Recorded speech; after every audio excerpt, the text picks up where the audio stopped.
Hi, I wanted to make another video for you guys, and this one is about vegan products and art and architecture.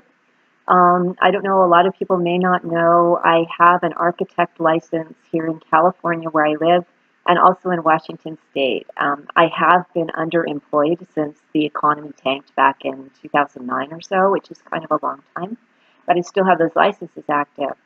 And back when I was working pretty strongly in architecture, I really didn't have a chance to do those wonderful color drawings that you see in many architects' offices, despite that was my background. And actually, I have not colored, for example, in coloring books since I was a little girl.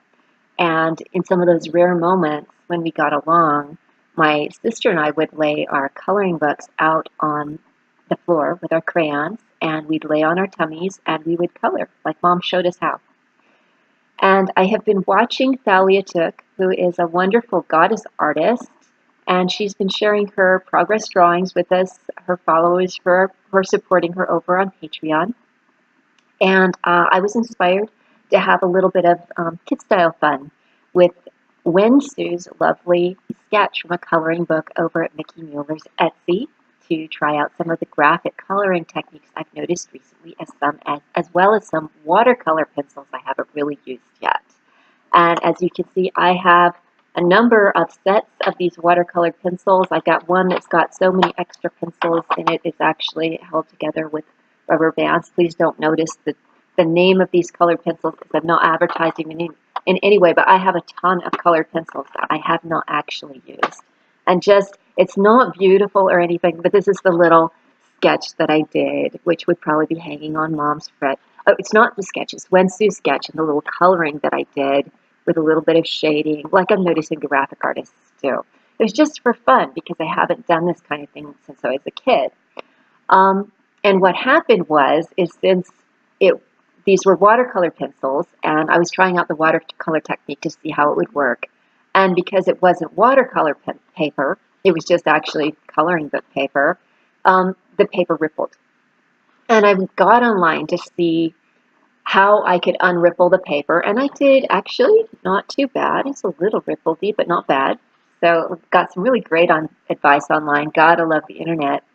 But what happened when I was online and started searching around about artists, techniques and tools and so forth that I hadn't been thinking about in many years, because for whatever reason, don't ask me why, for whatever reason, I was one of these people who wound up doing construction blueprints. That's not why I got into architecture, but that's what I wound up doing.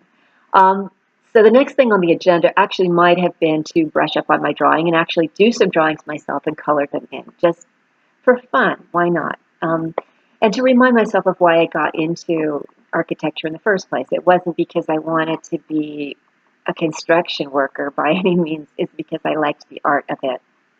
And actually, some of my first influences were back in elementary school, the old Greek and Roman mythology books that had beautiful images of the ancient temples and the sculptures that were made from stone.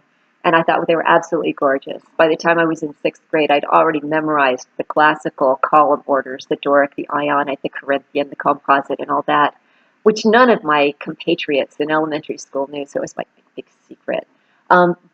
Yeah, I had all that memorized back when I was in elementary school, and I thought it was just all wonderful artwork, and I would learn to do amazing things that people would go, oh, isn't that gorgeous? So, reality strikes.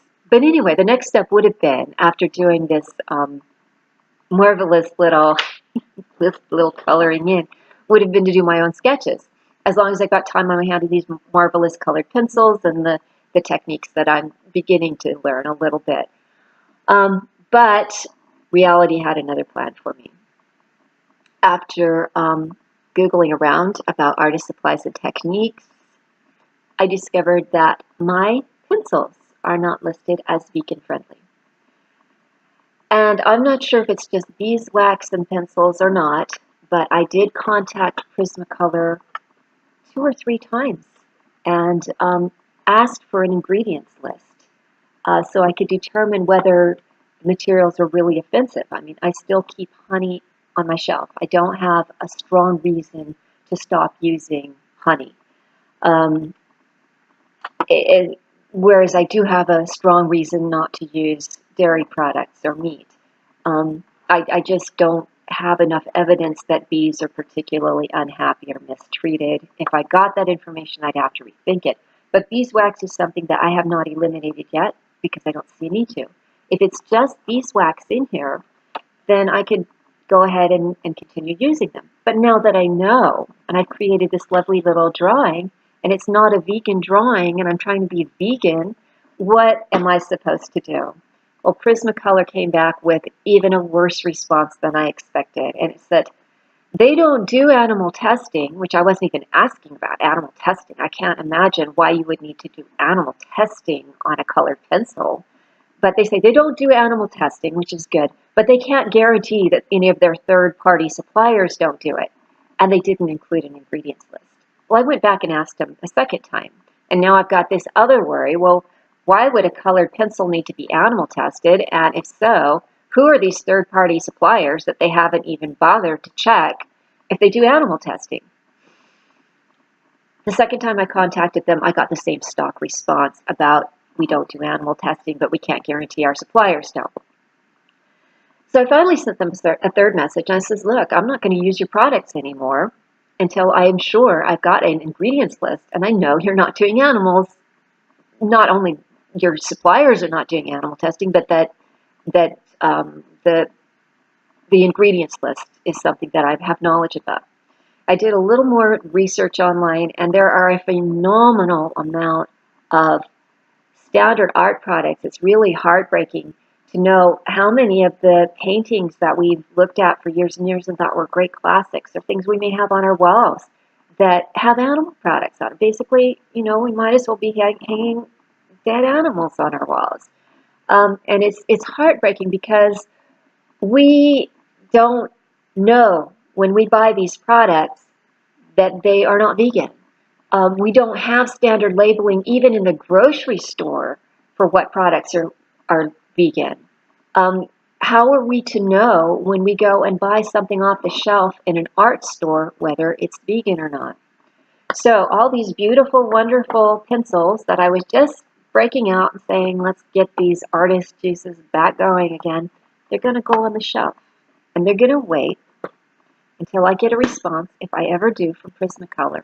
And in the meantime, I did look up some vegan, and I got a little 6 pencil set because they're quite expensive, and I haven't tried them yet, of Derwent, imported from the UK, Inktense watercolor pencils. I think they have, let me count the colors, there's 6. There's black, there's violet, there's bright blue, there's green, that's 4 of them, there's yellow, and there's red, which means that I get to go back from being my spoiled person who has all these beautiful colors back into art school where I was learning to mix red, yellow, and blue.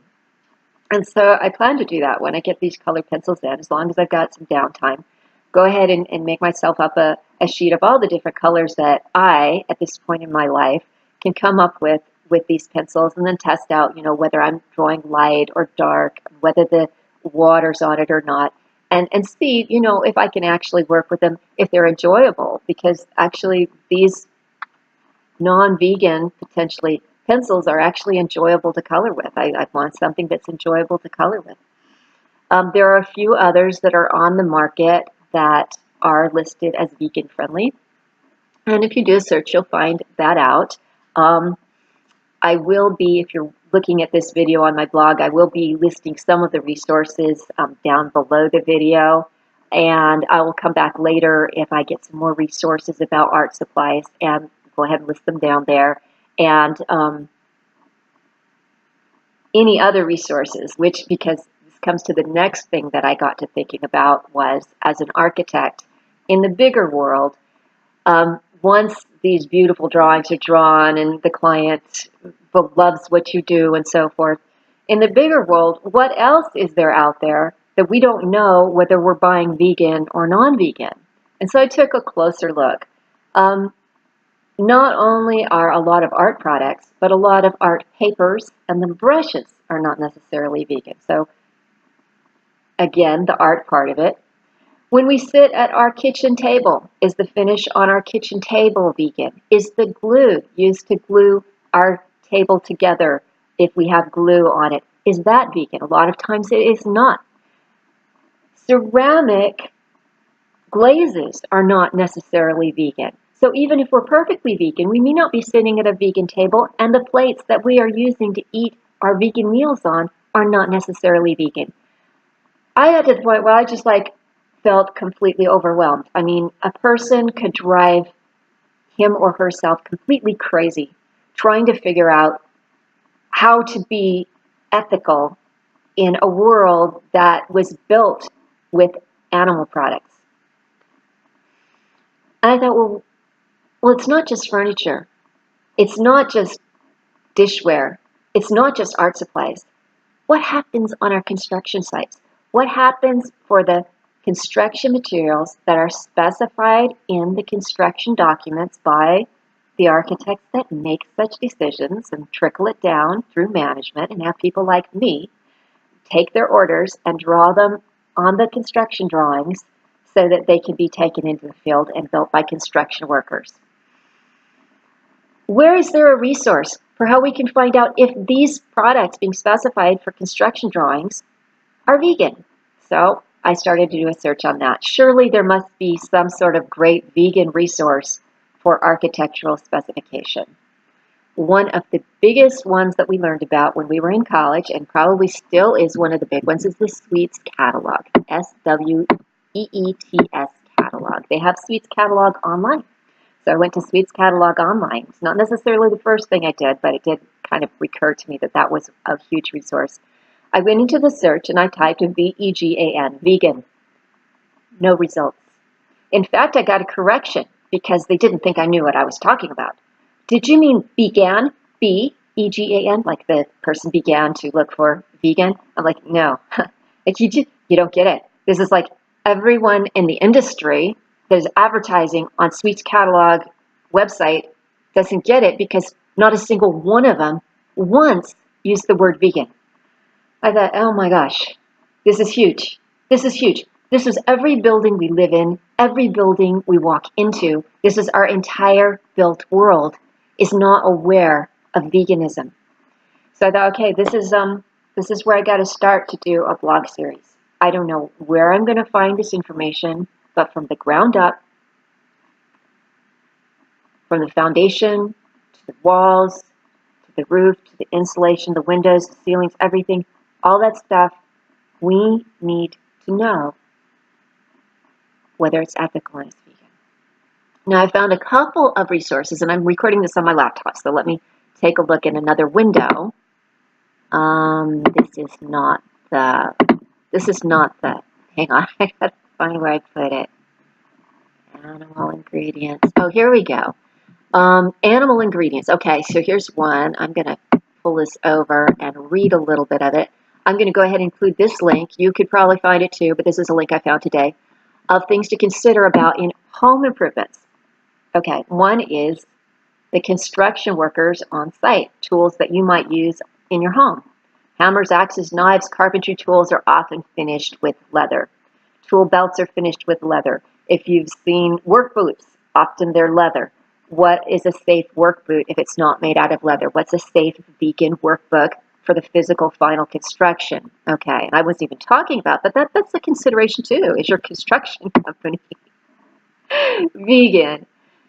Paint. Paint often contains non-vegan materials. Paint brushes, same as for artist brushes. The paint brushes used to paint larger areas may not be vegan. Varnish, lubricants, cleaners, fertilizers, laminated wood, and plywood are listed. And I'm going to go ahead and include the link to this website for just home improvements, self-done home improvements, considerations of what's a vegan product.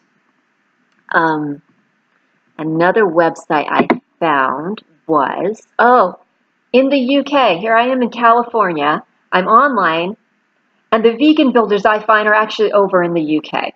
So I shot them a little email.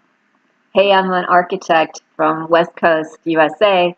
What advice would you give to me as vegan builders for how I can find and specify vegan construction products. And when I get the response to that, as I anticipate that I will share that with you in a future video. So if you want more of this, make sure you click on the little subscribe button, and we will continue this video series. I guarantee you. I don't know exactly when, but it will be continued. Oh, and here I have the sweets.